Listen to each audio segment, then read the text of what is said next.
Hello Mary, hope you are well. So now I'm working here. So just to go on new module and search out Gmail, like email and Gmail something. And if I select email and here email and I go to send an email. So here is option of create a connection.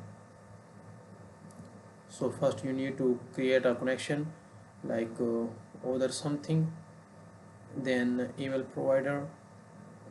Here I can select other, and here email address. Here put here email address like this, name, etc. so more.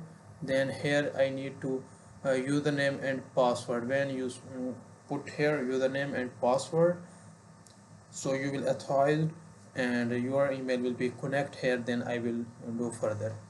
This is overall process. Hope you understand it. Let me know if you have any further question.